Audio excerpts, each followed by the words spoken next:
इस क्वेश्चन की तरफ ध्यान देंगे सभी। पहले आई कंसीडर करेंगे क्वेश्चन को।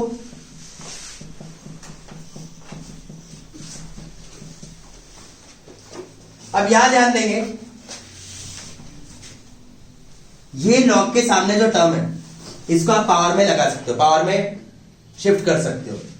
लॉग के अंदर जो टर्म है उसके पावर में आप ये लॉग के सामने वाले टर्म को शिफ्ट कर सकते हो। तो आप लिखोगे e का पावर लॉग एक्स क्यूब, और आप इसको लिख सकते हो 1 अपॉन एक्स का पावर 4 प्लस 1। यानी जैसे ही आपने इसको रेसिप्रोकल लिखा तो इसके पावर का -1 हट गया।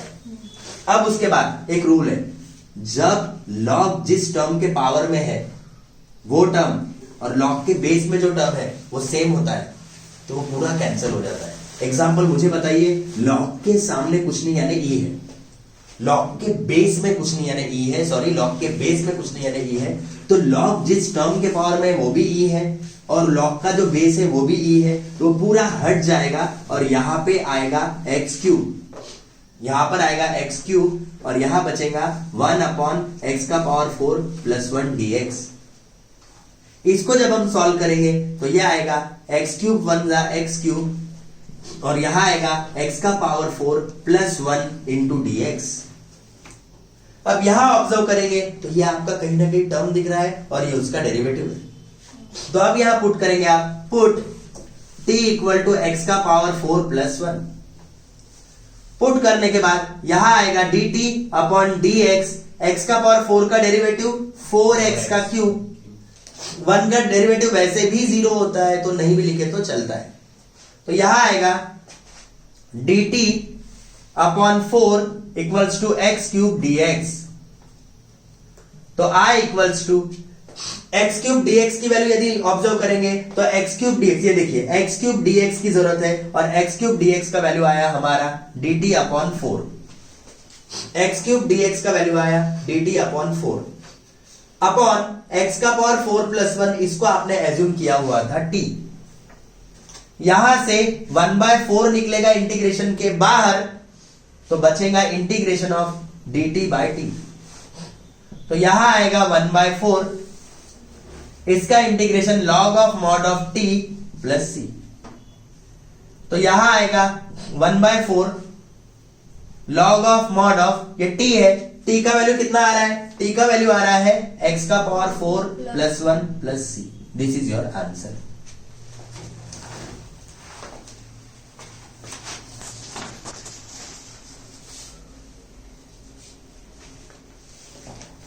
अब इस प्रॉब्लम की तरफ ध्यान देंगे।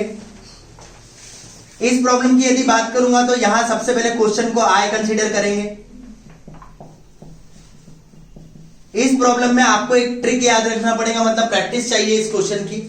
तो प्रैक्टिस ऐसी है कि जब भी ये क्वेश्चन दिखा तो आप क्या करिए, divide numerator and denominator by cos square x. आप यहां पे न्यूमरेटर और डिनोमिनेटर इन दोनों को डिवाइड करोगे cos स्क्वायर एक्स से। तो यहां आएगा i equal to integral under root of 10x upon cos square x upon sin x cos x upon cos square x dx। यहां मैंने न्यूमरेटर और डिनोमिनेटर दोनों को डिवाइड किया cos स्क्वायर एक्स से। अब डिवाइड करने के बाद यहां पे आप लिख सकते हो under root of 10x into, यदि इसको 1 upon cos square x assume किया, यानी ऊपर 1 लेके इसको फॉर्मूला लगाने की कोशिश किया, तो 1 upon cos square x is sec square x. और यहां पर एक cos के साथ एक cos कैंसिल हो जाएगा तो बचेगा sin upon cos which is nothing but 10x और बचा यहां dx। तो 1 अपॉन cos स्क्वायर एक्स ये हो गया sec स्क्वायर एक्स और यहां पर sin अपॉन cos आ गया 10x। अब ये सबको पता है दोनों टर्म सेम है, एक है रूट के अंदर और एक है रूट के बाहर, तो रूट वाला कटेगा और ये जाएगा रूट में, रूट वाला कटेगा और ये जाएगा रूट में। तो आएगा i equals to integration of sec square x upon root 10x into dx। अब इसको करेंगे सॉल्व। ये 10x टर्म है और ये sec स्क्वायर एक्स उसका डेरिवेटिव। तो आप लिखेंगे put t equal to 10x, इसका डेरिवेटिव निकालेंगे तो यह आएगा dt by D x. 10x का डेरिवेटिव होता है sec square x, so dt equal to sec square x dx। अब ये वैल्यूज आप इंटीग्रेशन में पुट करेंगे, so integration i equals to ये जो sec स्क्वायर x dx है इसकी जगह आप पुट करेंगे dt upon under root of 10x की